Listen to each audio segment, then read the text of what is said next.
Ուրախ եմ նաև արձանագրել,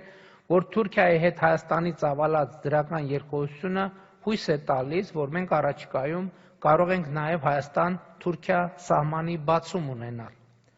Բայց մինչ այդ նշեմ, որ մենք ոչ միայն քաղաքական, այլև տեխնիկական առումով պատրաստ ենք հենց այսօրվանից, առանց չափազանցության հենց այսօրվանից, Հայաստանի Հանրապետության տարածքով ապահովել բեռնատար ավտոմեքենաների տարանցումը Թուրքիայից դեպի Ադրբեջան և Ադրբեջանից դեպի Թուրքիա։ Հայաստանի տարածքում թե ճանապարհները, թե սահմանային ենթակառուցվածքները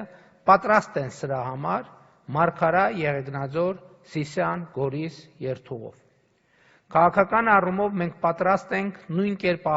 ապահովել Նախճեվանի ինքնավար հանրապետությունից դեպի Ադրբեջանի հիմնական մաս և հակառակ ուղղությամբ տարանցումը Հայաստանի տարածքով, բայց տեխնիկապես դեռևս պատրաստ չենք ենթակառուցվածքների բացակայության պատճառով։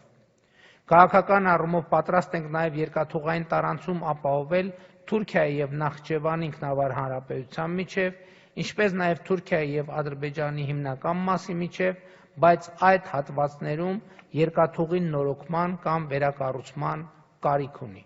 Համոզված եմ և վստահ եղեք, այս տեխնիկական հարցերը նույնպես 2-3 տարվա ընթացքում կլուծվեն։